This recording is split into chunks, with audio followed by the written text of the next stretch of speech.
अरविंद केजरीवाल भी निकले कॉकरोच, आम आदमी पार्टी की नई साजिश।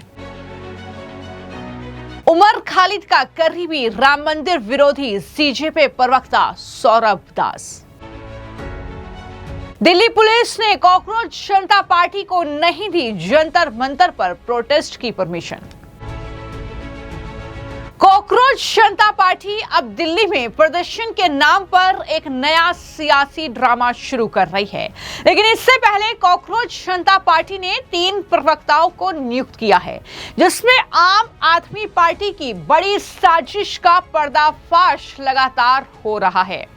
ये साफ तौर पर पता चल रहा है कि अरविंद केजरीवाल भी इसी कॉकरोच पार्टी का हिस्सा हैं। दरअसल एक तरफ सीजेपी के जो प्रवक्ता हैं आशुतोष राणका और सौरभ दास, वो दोनों अरविंद केजरीवाल के कितने करीबी लोगों में से एक हैं, ये तस्वीरें साफ तौर पर बता रही है। वहीं सीजेपी का प्रवक्ता सौरभ दास उमर खालिद का करीबी भी निकला है। ये तस्वीर आप देख रहे हैं, जिसमें सौरभ दास और उमर खालिद दोनों एक साथ आपको दिख रहे होंगे। उमर खालिद दिल्ली दंगे का आरोपी है, देशद्रोही है। उसके साथ सौरभ दास की यह तस्वीर, जो कि कॉकरोच जनता पार्टी का प्रवक्ता है। वहीं कॉकरोच जनता पार्टी के प्रवक्ता सौरभ दास उमर खालिद का करीबी निकला, तो जाहिर तौर पर सोशल मीडिया पर अब कॉकरोच जनता पार्टी जमकर ट्रोल हो रही है। ऐसे कई पोस्ट लगातार सामने आई हैं, जहां पर कॉकरोच जनता पार्टी के जो संस्थापक हैं और जो उनके सदस्य हैं जिन्हें प्रवक्ता बनाया गया है, वो उमर खालिद का समर्थन कर रहे थे।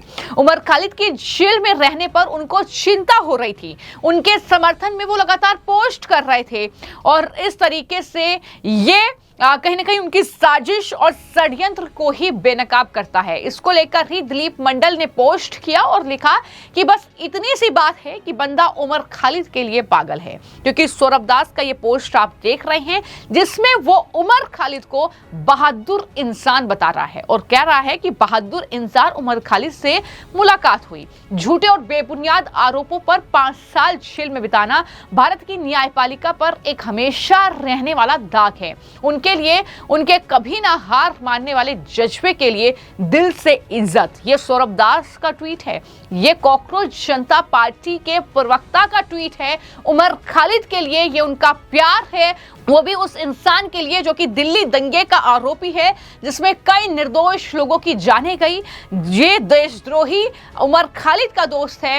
ये जेएनयू से निकला उमर खालिद, जिसका दोस्त है सौरभ दास, और उनके करीबी रिश्ते भी हैं। ये तस्वीरें साफ तौर पर दिखा रही हैं, और यही वजह है कि अब वो जमकर ट्रोल हो रहे हैं, क्योंकि जिस तरीके से कॉकरोच जनता पार्टी ने 6 जून को जंतर मंतर पर धरने प्रदर्शन की तैयारी की है, वो भी शिक्षा मंत्री धर्मेंद्र प्रधान का इस्तीफा मांगने के लिए, और इसी बीच उन्होंने प्रवक्ताओं का ऐलान कर दिया। अब जो कॉकरोच जनता पार्टी के प्रवक्ता हैं, वो कह रहे हैं कि किसी को तो भगत सिंह और राजगुरु की तरह गिरफ्तारी देनी ही होगी। तो ये अभिजीत दीपके पर दिया गया उनका बयान है। क्या कह रहे हैं कॉकरोच जनता पार्टी के प्रवक्ता, सुनिए। ये जो पार्टी है, ये केवल अभिजीत दीपके की पार्टी नहीं है, ये इस पूरे देश के युवाओं की पार्टी है। तो अभिजीत, क्या वो गिरफ्तार हो सकते हैं? ऑफ कोर्स उनको इसकी आशंका है। जब एक world renowned scientist Sonam Wangchuk को गिरफ्तार किया जा सकता है, तो फिर हाँ, अभिजीत को भी किया जा सकता है, लेकिन किसी को तो आगे आना होगा ना। वैसे तो हम बात करते हैं भगत सिंह, चंद्रशेखर आज़ाद, और देश के लिए उन्होंने काम किया, तो अभी भी फिर किसी को करना भी होगा ना। केवल भगत सिंह की टी-शर्ट पहनने से तो होगा नहीं। तो या Abhijit knows this and he is plan, मतलब उनको है ये आशंका, और अगर वो गिरफ्तार होंगे तो और ज्यादा लोग हमारे सपोर्ट में उठेंगे। बता दें कि जिस धरने प्रदर्शन की वो बात कर रहे हैं, दरअसल उसकी परमिशन अभी तक दिल्ली पुलिस ने नहीं दी है। जाहिर है दिल्ली पुलिस कार्रवाई भी करेगी, और सवाल ये है कि क्या ये सब कुछ जो प्रेस कॉन्फ्रेंस हो रही है, ये जो बयानबाजी हो रही है, ये सहानुभूति पाने के लिए कोई नया ड्रामा जो है वो तैयार किया जा रहा है? ये बड़ा सवाल है। हालांकि इससे भी जो सौरभ दास हैं, कॉकरोच जनता पार्टी के प्रवक्ता, उनसे कई सवाल किए गए कि आपको परमिशन नहीं मिली है, क्या आप दोबारा परमिशन लेंगे? अभिजीत दीपके दिल्ली आ रहे हैं, तो उन्होंने क्या कहा है, सुनिए। आज की जो आपकी प्रेस कॉन्फ्रेंस है, उसका उद्देश्य सबसे पहले आपसे जानना चाहेंगे। उद्देश्य आप लोगों से वार्तालाप करनी थी, क्योंकि आज ही हम लोग भी आए पार्टी में, हम लोगों ने ज्वाइन किया, तो आप लोग भी हम लोगों से फेमिलियराइज हो जाइए, हम लोग ही आपसे ज़्यादा जुड़ेंगे अब टाइम में, तो इसलिए एंड प्लस हम लोग को एजेंडा बताना था कि हमें क्या करना है। बहुत सारे ये जो काउंटर कैंपेन चल रही है, फेक न्यूज़ चल रहा है, एक पूरा एक डिस्कोर्स बनाया जा रहा है अफवाहों के साथ, तो उसको भी हमें डिस्पेल करना था। तो हम अभी आए, आप लोगों का क्वेश्चन लिया, फुल फ्रीडम के साथ आप लोगों ने क्वेश्चन पूछा एंड हम लोगों ने जवाब दिया। फर्दर क्या रहने वाला है? अगर हम आपकी रणनीति की बात करें फ्यूचर की, पार्टी को लेकर भी कई चीज़ चल रही है कि ऑफिशियली अब पार्टी अनाउंस होगी, कौन पदाधिकारी रहने वाले? देखिए, कोई पार्टी वार्टी ये सब फिर से वही अफवाह वाली बात है। ये एक यूथ मूवमेंट है, youth has to decide what to do next. अभी 6 तारीख का अभी लक्ष्य हम लोगों का 6 तारीख है, यहाँ पे हम लोग धर्मेंद्र प्रधान जी का रेजिग्नेशन मांगेंगे एंड हमें सबसे अपील है कि सब एवरीबडी शुड ज्वाइन। इसके लिए आप कहीं जाना चाहते हैं वो वाला क्लियर कर दीजिए। और शायद मैंने जो जितना सुन पाया कि आपको शायद इजाज़त को लेकर अभी दिक्कत आ रही है, कुछ प्रोटेस्ट है या मार्च है, जो भी है वो एक बार क्लियर कर दीजिए। जो सारा लीगल मामला है, जिस तरीके से किया जाना चाहिए, हम लोग सब वही करेंगे। हम लोग कोई इंडिया गेट तो नहीं जा रहे या ताजमहल तो नहीं जा रहे, हम लोग तो डेजिग्नेटेड प्रोटेस्ट साइट जा रहे, जो जंतर मंतर है, हिस्टोरिक प्रोटेस्ट साइट रहा है, वहीं जा रहे।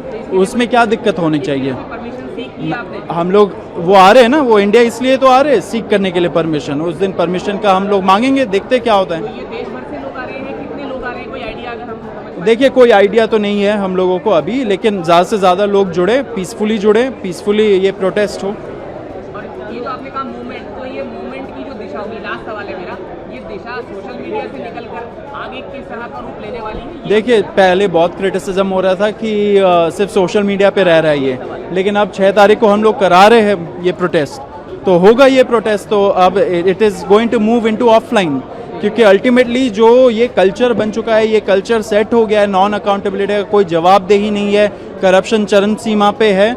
ये कल्चर के खिलाफ हम लोग को रोड पे ही उतरना पड़ेगा एंड युवा को उतरना पड़ेगा, क्योंकि we are the future of this country. बस लास्ट आपका परिचय हम ऑन कैमरा जरूर जानना चाहेंगे, विद डेजिग्नेशन अगर आप बता पाएं। डेजिग्नेशन ऑफ आपका परिचय पूरा बता दीजिए। अच्छा, मैं सौरभ दास हूँ, मैं चीफ स्पोक्स पर्सन अपॉइंट हुआ हूँ आज, और मैं इन्वेस्टिगेटिव जर्नलिस्ट हूँ। I have done reports on law, judiciary and policy. Thank you. आज अपने प्रेस कॉन्फ्रेंस की हमने तमाम मुद्दों को समझा। अभी हमारी स्वामी से बात, उन्होंने भी ये कहा कि इस बात को क्लियर करने का वक्त था कि सोशल मीडिया ही नहीं बल्कि अब जो है ग्राउंड पर भी ये पार्टी जो है आ रही है, तो अब इसे किस तरह से समझा जाए? क्या अभी ये ऑफिशियली औपचारिक तौर पर एक पार्टी के रूप में हमें दिखाई देगी? क्या होने वाला है वो? देखिए, एक बहुत तेज़ी से बढ़ रहा आंदोलन है। 15 दिन पहले एक सटायर से शुरू हुआ आंदोलन है जो एक बड़े मूवमेंट का रूप ले चुका है। ये मूवमेंट भले ही डिजिटली शुरू हुआ, लेकिन हमने पहले दिन से ये कहा है, this is a movement for the youth, of the youth and by the youth. आज इस देश का युवा ये मांग कर रहा है कि हम लोग इंस्टाग्राम से निकलकर ज़रूरत पड़ने पर सड़क पर भी उतरें, प्रोटेस्ट करें, शांतिपूर्वक प्रदर्शन एक लोकतांत्रिक अधिकार है, उसका हम इस्तेमाल करें, और धर्मेंद्र प्रधान जी तुरंत इस्तीफा दें। इस बात की मांग को लेकर अभिजीत दीपके जी भी अब स्वयं भारत आ रहे हैं, और उन्हें उम्मीद है कि उनके आने से पहले धर्मेंद्र प्रधान जी सम्मानजनक पूर्व इस्तीफा दे देंगे। 6 जून को सुबह अभिजीत जी दिल्ली पहुंचेंगे। जी, ये समझे कि जिस तरह से फॉलोअर्स हम देख रहे हैं इस पूरे मूवमेंट के, तो क्या वहाँ उतने ही लोगों को एक्सपेक्ट किया जाए, या किस तरह की जो मूवमेंट है वो एक्सपेक्ट वहाँ पर आप लोग कर रहे हैं, कैसे देख रहे हैं, उसके रिलेटेड ही परमिशन हुई होंगी, इसलिए मेरा सवाल है। देखिए, हम लोग इस चीज़ में बहुत यकीन रखते हैं कि कर्म किए जा, फल की चिंता ना रख। इस देश के युवाओं को अंडर एस्टिमेट ना किया जाए। इस देश का युवा फ्रस्ट्रेटेड है, इस सिस्टम से भरोसा खो चुका है, और उसको एक उम्मीद दिखी है कॉकरोच जनता पार्टी में।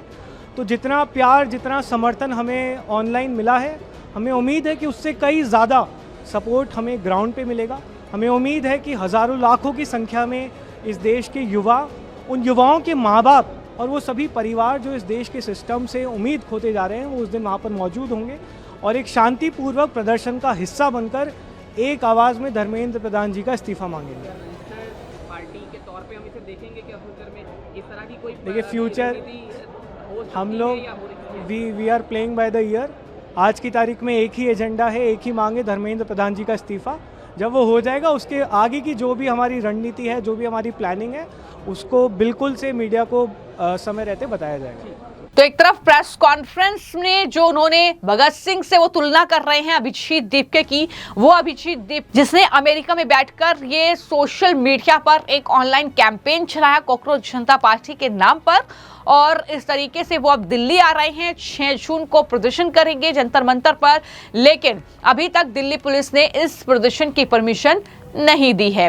अब सीजीपी ने अब तक दिल्ली पुलिस से इस प्रदर्शन की परमिशन नहीं मांगी है। बता दें कि यह प्रदर्शन केंद्रीय शिक्षा मंत्री धर्मेंद्र प्रधान के इस्तीफे की मांग को लेकर जो है ये करने वाले हैं। लेकिन यहाँ पर सवाल ये है कि इसमें आम आदमी पार्टी की संलिप्तता, इसमें वो देश विरोधी ताकतों की बू साफ तौर पर नजर आ रही है। पहले से ही ये कहा जा रहा है कि क्या ये विदेश से फंडेड कोई प्रोपेगेंडा देश के खिलाफ चल रहा है, क्या इसकी जांच होनी चाहिए। और ये सारे सवालों के बीच अब उमर खालिद के साथ ये तस्वीरें बताती हैं कि किस मंशा से ये ऑनलाइन कैंपेन चलाया गया, युवाओं को बरगलाने के लिए, उन्हें इकट्ठा करने के लिए, किस राह पर वो उन्हें चलाना चाहते हैं। ये सारी चीजें कहीं ना कहीं बेनकाब हो रही हैं। फिलहाल आपकी इस खबर को लेकर क्या राय है, हमें कमेंट बॉक्स में जरूर लिखें। धन्यवाद।